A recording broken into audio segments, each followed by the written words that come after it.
Sekalian, ini yang kelima, peristiwa penting di bulan Syawal. Nah, peristiwa penting lagi di bulan Syawal adalah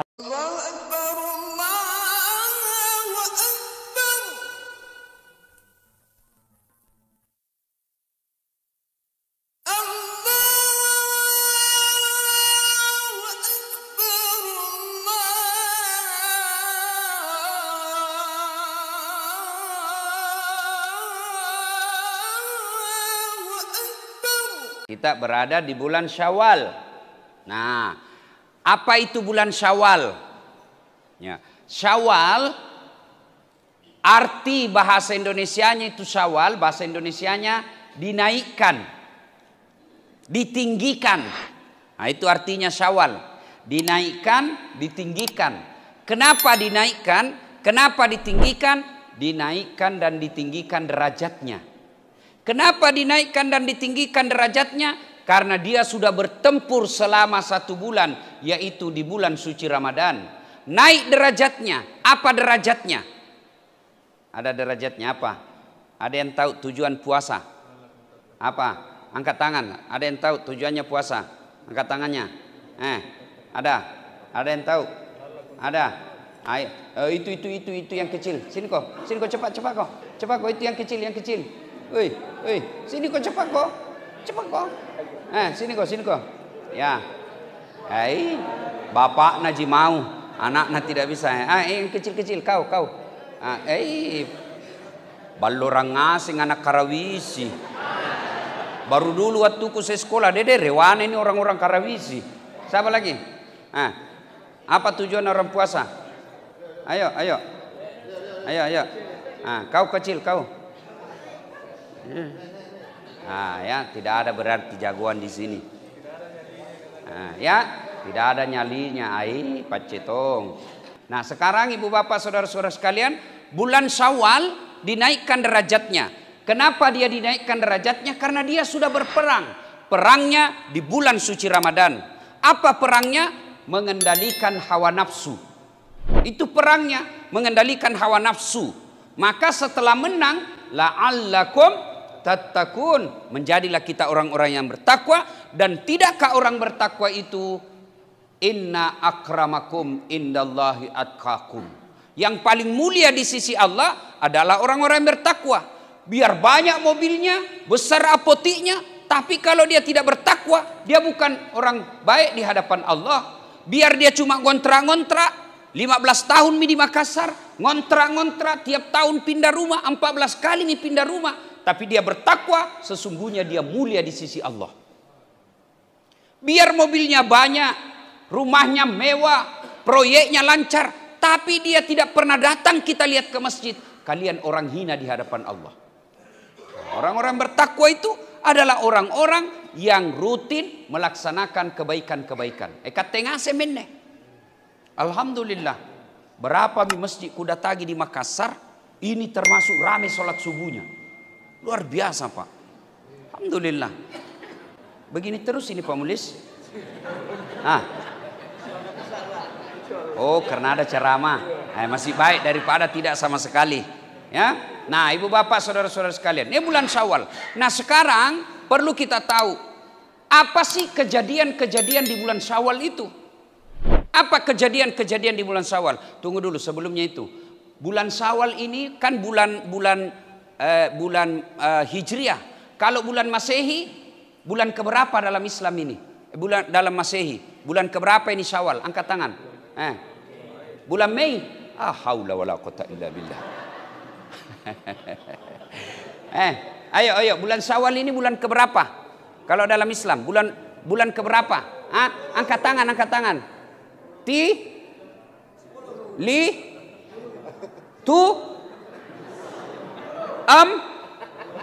Bingung mago. Makanya belajar kok bos. Bulan Syawal ini adalah bulan ke-10. Bulan pertama apa namanya? Muharram. Nah, ini bulan ke-10. Bulan Ramadan bulan keberapa? Bulan berapa? 7. Udah jalan matematikanu bos. Namanya dibawanya 1 10 ya 9. Bulan 9. Nah ini sekarang kita masuk bulan 10. Nah apa kejadian-kejadian di bulan Syawal pada zaman Nabi? 1. Perang Uhud. Perang Uhud ini Islam pada saat itu jumlahnya 1000. Kemudian kafir Quraisy jumlahnya berapa? 3000.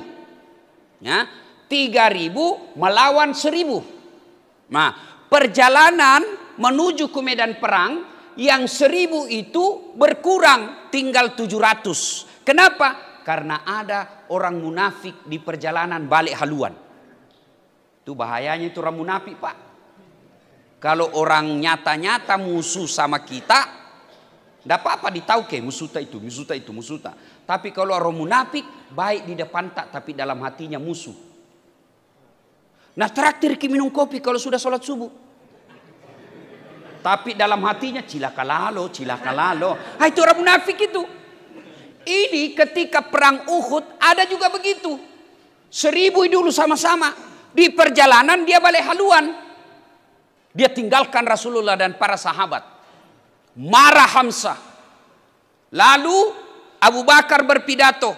Yang pulang 300 ini Abu Bakar berdiri. Saudara-saudara sekalian, disinilah Allah memisahkan mana orang muslim, mana orang munafik. Akhirnya ketahuan yang munafik balik haluan. Ya, nah ibu bapak saudara-saudara sekalian. Perang Uhud itu 3000 melawan 700. Tapi Nabi dapat ilmunya. Nabi berpesan kepada 80 sahabat. Kamu di atas gunung kau ini. Bukit. Namanya Bukit Uhud. Jadi beda Bukit Uhud, beda Gunung Uhud. Nah bapak-bapak yang pernah umroh dan haji. Biasanya kan dibawa ke pergi siarat tuh. Inilah Bukit Uhud. Nah di situ kita biasa selfie-selfie. Hai guys. Kita lagi di Uhud guys. Nah, itu biasa toh. Nah, di situ Nabi berpesan kepada para sahabat, jangan kau tinggalkan bukit ini apapun yang terjadi. Ibaratnya kau bahasa ugi, namorut tungilangi ajak nusaleyokwe. Biar ibaratnya kalau bahasa kita, biar runtuh langit, jangan kau tinggalkan ini. Kalau bahasanya anak muda lagi jatuh cinta, gunung kan kudaki, lautan ku seberangi, masjid kau lewati. Kalau ada orang suka, gunung kan kudaki, bale-bale, hujan kau berteduh. Nah, ibu bapak saudara-saudara sekalian, Nabi berpesan, apapun yang terjadi, kondisi bagaimanapun, jangan kau tinggalkan ini kepada 80 pemanah. Akhirnya alhamdulillah, strategi perangnya Nabi, pukul mundur ini Pak kafir Quraisy. Yang dipimpin oleh Khalid bin Walid, belum masuk Islam waktu itu. Nah, mundur Pak. Pasukan Quraisy kafir ini mundur. Setiap lewat Pak, tidak bisa tembus pertahanannya Islam. Akhirnya lari luntang-lantung lah ini kafir Quraisy, berantakan pasukannya, lari mereka kocar-kacir, meninggalkan beberapa benda-benda perang. Kuda, onta, panah, busur, tameng, baju perang, pedang, bergelimpangan di bawah area perang. Ditinggalkan oleh kafir-kafir Quraisy. Ini yang 80 dia lihat, baik. Sirapai tahu sirapai nih. Dia bilang, "Oi, berebut nih orang ini harta ini, orang tak." Akhirnya yang 80 ini tergoda sebagian. Dia turun meninggalkan posisinya, dia lupakan pesan Nabi. Sebagian berkata, "Weh, jangan kau lari. Nah, ingat pesan Nabi, jangan kau turun." Lebih banyak yang turun. Begitu turunlah ini, pasukan panah dilihat kembali sama Khalid. "Wih, turumi, goyangi pertahanannya. Dia tinggalkan lahannya, media, tempat posisi strategisnya. Ayo, serang balik." Putar pasukan kafir Quraisy. Putar. Kaget umat Islam. Dikepung ada dari depan, ada dari belakang. Mereka baru mau ngambil panah, mereka baru mau ngambil busur. Apalagi musuh sudah di depan, tidak sempat lagi. Kalah umat Islam.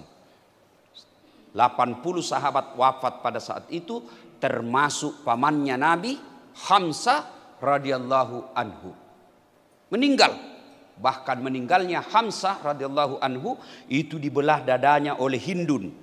Hindun ini istrinya Abu Sufyan yang dendam karena bapaknya meninggal ketika perang pertama, perang Badar. Saudaranya meninggal.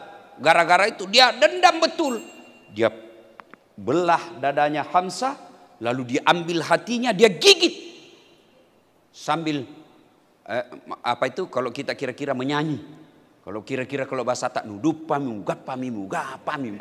Itu bahasa kalau di Makassar tuh, tapi bukan Arab begitu ya. Maksudnya dia begitu, gembira.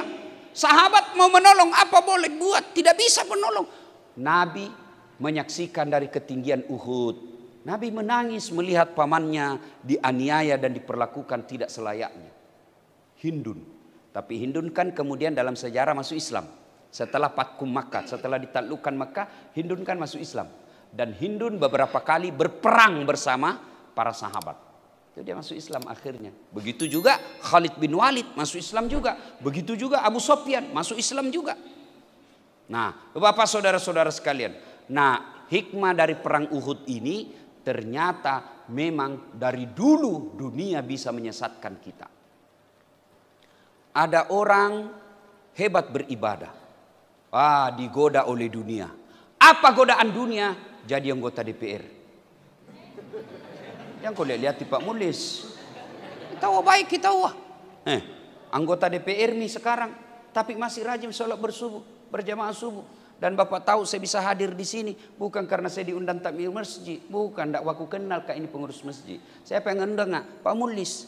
Kenapa Pak datang ke Ustaz? Karena keluarga Kak. Dari kampung, maka datang. Pak Mulis masih bisa ninjak kakiku. Sini kok.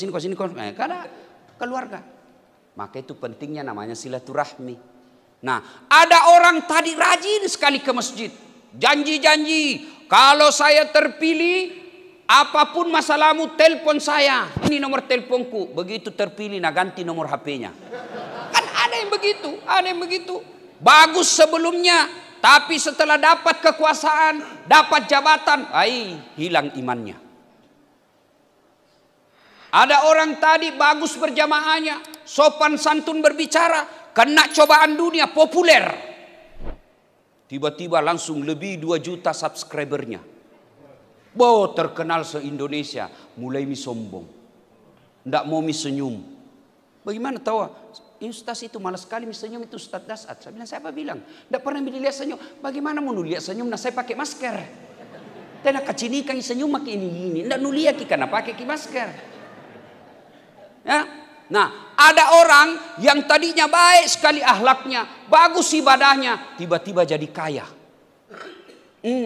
Lupa. Itu semua cobaan dunia. Itu semua godaan dunia. Nah, begitu juga para sahabat dulu, kasihan. Bertahan, hebat. Tiba-tiba dilihat harta rampasan perang, tergoda dan fatal akibatnya. Akhirnya apa? Kalah umat Islam. Pesan moral dari perang Uhud bahwa ternyata dunia memang bisa menyesatkan. Padahal dunia ini wa mal hayatud dunya illa mataul ghurur. Dunia ini hanya tipu daya semuanya. Nabi lagu, dunia ini panggung sandiwara, cerita Kau tomo sambung ikan anaknya bukan nggak penyanyi. Nah, ini dunia ini panggung sandiwara. Namanya panggung sandiwara, ya tipu daya saja. Itu pemain sinetron, dia aku percaya. Dede baik nama, Nabi bilang itu sandiwara. Nah, sandiwara godaan dunia ini, inilah harta, tahta, jabatan, itu godaan. Nah, kedua, peristiwa terjadi yang kedua di bulan Syawal ini. Apa itu? Perang Khandaq. Atau apa itu perang Khandaq? Perang Farid. Apa artinya perang Farid? Perang got. Benrang. Tahu benrang? Bahasa Paris itu benrang. Pare-pare dan sekitarnya. Benrang. Apakah bahasa Makassarnya itu got? Solongan. Bahasa Indonesia itu. Ya soloka. Ya pokoknya itu mi. Nah, kenapa? Karena waktu itu ya orang-orang kafir Quraisy dari Mekah mau menyerang Madinah, mau menaklukkan Madinah. Nabi berkata, kita sambut di luar, kita perang di luar, supaya istri dan anak-anak kita tidak kena perang. Ada lagi sahabat bilang, di dalam Madinah mau kita pertahankan di kota Madinah. Ada yang bilang di luar kita sambut. Ada yang bilang di luar sebelum kota Madinah, kira-kira kalau di Makassar, kita sambut dia di Maros. Ada lagi yang bilang tidak, di Telok mau. Nah bilang tidak, dia sungguh binasa. Sambut. Ada anak muda namanya Salman Al-Farisi.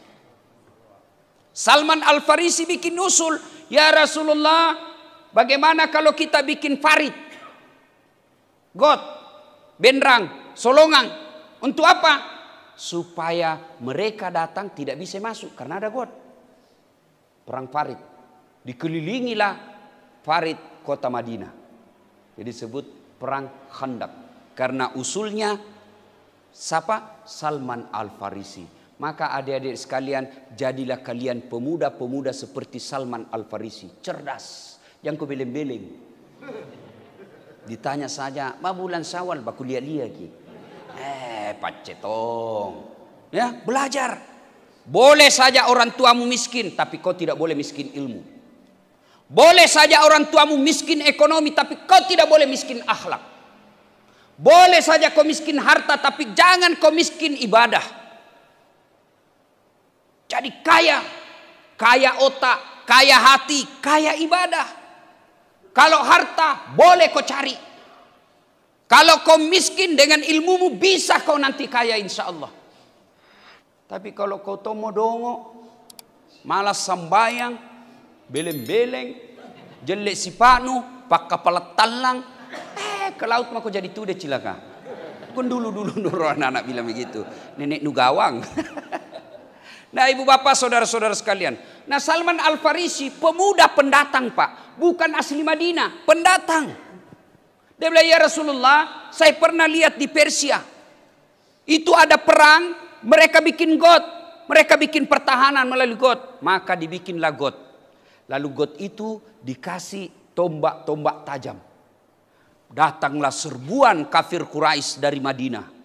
Begitu dia naik kuda, ada got. Jatuh mereka kena tombak yang terpasang. Akhirnya mereka bertahan di situ. Bertahan berhari-hari, mereka kedinginan, kena dingin sekali karena waktu itu cuaca. Akhirnya terjadilah kemenangan pada umat Islam pada saat itu karena idenya Salman Al-Farisi membuat got. Kejadian kedua di bulan Syawal.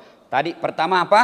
Perang Uhud. Yang kedua perang Khandaq dan yang ketiga perang Hunain. Perang Hunain ini terjadi setelah Fathum Makkah. Artinya Makkah sudah ditaklukkan.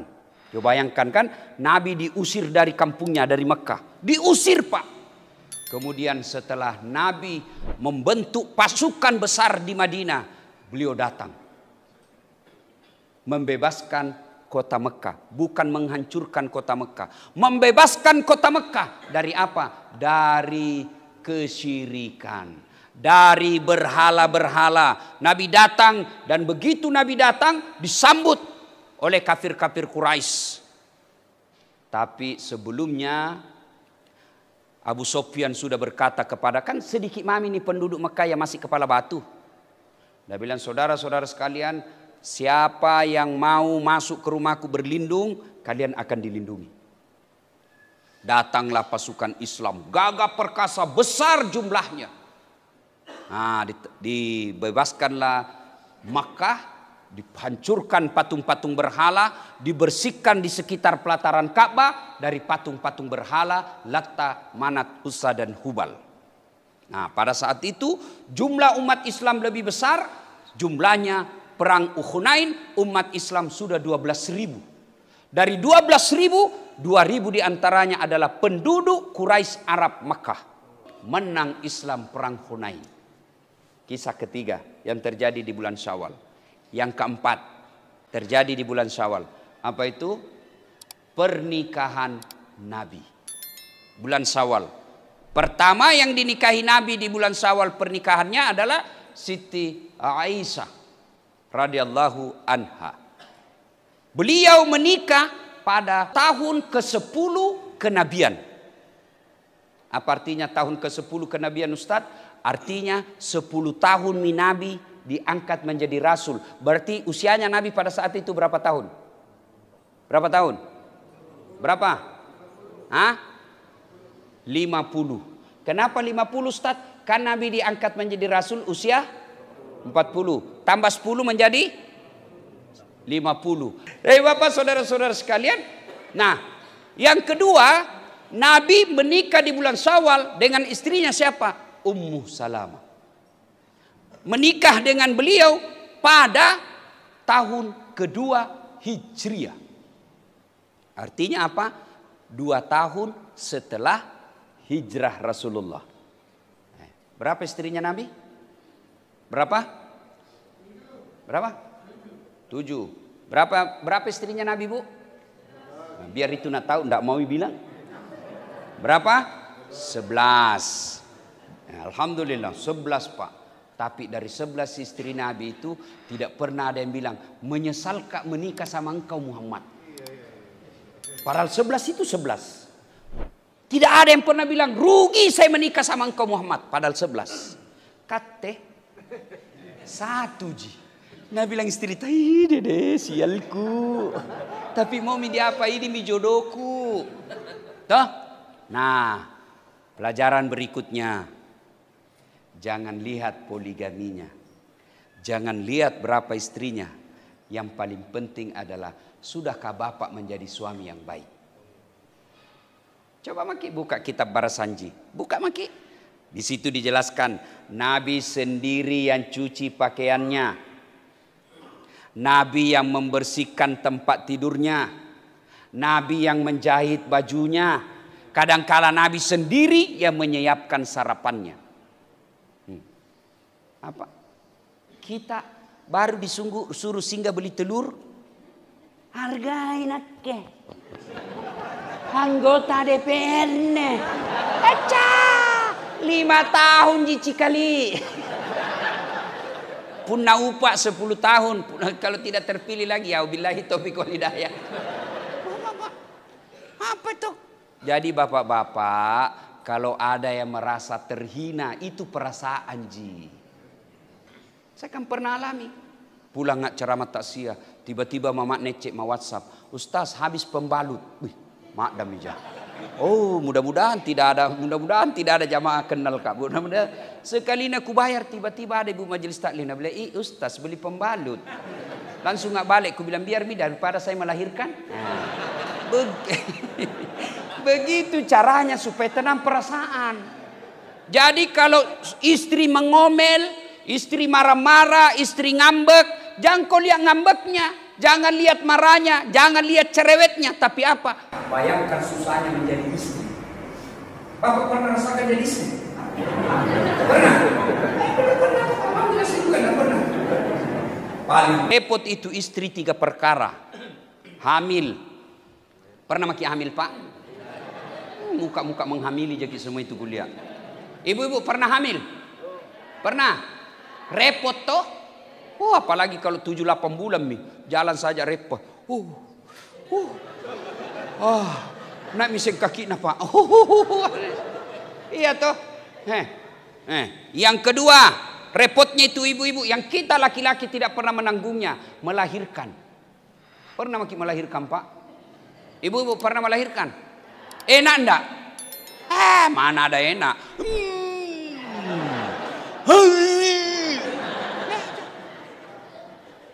Paling bapak-bapak kalau melahirkan istri stres. Stres masih sempat merokok.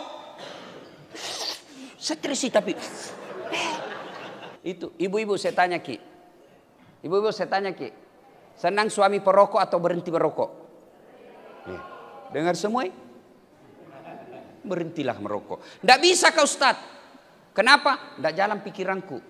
Buktinya ramalan jalan di otak tak. Nah, tidak merokok juga siang. Itu. Jadi ini yang kedua, yang pertama tadi repotnya hamil.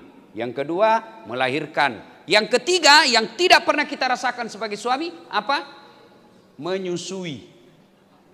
Ibu-ibu masih ingat waktu menyusui? Masih?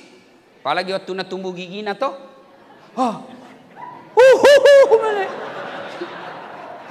Noko kecil agak. Tapi ndak nu tinju itu, nu gigi kak, tidak dibujuki. Lepas kona.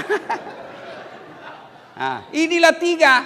Itulah sebabnya Nabi pernah ditanya, ya Rasulullah, setelah Allah dan Rasulnya siapa yang saya taati? Apa jawaban Nabi?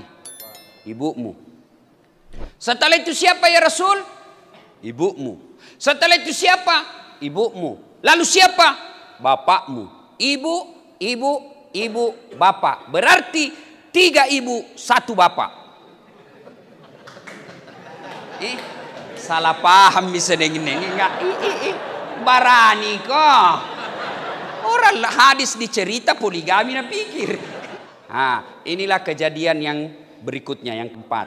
Menikahlah Nabi dengan Ummu Salamah dengan Aisyah radhiyallahu anha. 2 bulan Syawal itu Nabi menikahi. Kejadian yang kelima adalah lahirnya seorang periwayat hadis, ahli hadis, namanya Imam Bukhari. Imam Bukhari lahir pada tahun ke-194 Hijriah. Ini adik-adik sekalian ahli hadis, hebat belajar ilmu hadis. Ini Imam Bukhari. Adik-adik, hati-hati dalam melihat hadis. Hati-hati dalam menerapkan hadis. Karena kadangkala kalau kau tidak punya ilmunya, bisa kau salah paham. Nah, pagi-pagi kita baru bangun, keluarlah capture hadis, teksnya, ada teksnya, misal, ya, ada di situ Nabi tidak pernah melaksanakan doa bersama, ya kan? Ada teksnya. Ingat, dalam ilmu hadis, ulumul hadis namanya, ada beberapa yang harus kamu tahu. Ketika membaca sebuah hadis, teksnya itu sebut matannya, isinya, redaksinya, tapi tidak boleh stop sampai di situ. Tidak pernah kau berhenti sampai di situ. Maka cari syarahnya. Apa itu syarahnya? Pembahasannya. Karena kalau tidak punya kau syarahnya, biasa kau salah menafsirkan hadis. Begitu juga ayat. Kalau tidak disertakan dengan tafsirnya, salah memaknai ayat. Contoh, ada ayat mengatakan berbunyi, la ikraha fiddin. Artinya tidak ada paksaan dalam beragama. Itu teksnya toh. Kenapa kau tidak sembahyang? La ikraha fiddin. Tidak ada paksaan dalam agama. Kenapa kau tidak pakai jilbab? La ikraha fiddin. Tidak ada paksaan dalam agama. Kenapa kau tidak bayar zakat? La ikraha fiddin. Tidak ada paksaan dalam agama. Ngapa kau merampok? La ikraha fiddin. Ngapa kau sabu-sabu? La ikraha fiddin. Ini salah memaknai. Teksnya memang begitu, tapi ada tafsirnya yang kemudian disertakan dengan asbabun nusulnya, sebab turunnya itu ayat. Ayat itu menceritakan tentang bagaimana Nabi mengajak orang masuk Islam. Mari kau masuk Islam. Tapi mereka tidak mau masuk Islam. Nabi akhirnya diturunkan ayat. Muhammad, sudah tidak ada paksaan dalam beragama. Biarkan dia kafir. Karena hidayah datang dari Allah. Bukan teksnya itu. Kenapa kau minum balok? La ikraha fiddin. Salah ayat kau bos. Begitu juga hadis. Ada teksnya. Jangan cuma berhenti. Dalam ilmu hadis ada dulu yang disebut matan, isinya. Ada disebut perawinya, silsilanya dari Muhammad, dari sahabat ini, sahabat ini, sahabat ini, turun sampai ke yang menulis hadisnya. Ada namanya kualitas hadis. Apa itu kualitasnya? Apa dia sahih? Apa dia palsu? Dan seterusnya. Ada lagi namanya mutawatir. Itu dipelajari semua. Ada lagi yang tidak boleh dilepaskan dari ilmu hadis. Apa itu? Sejarah hukum Islam. Di mana Nabi mengucapkan itu? Apakah di Madinah atau di Mekah? Di mana Nabi mengucapkan? Apa di medan perang atau di pasar? Di mana Nabi mengucapkan? Apakah di tengah-tengah orang banyak atau sendiri? Itu semua harus dipelajari.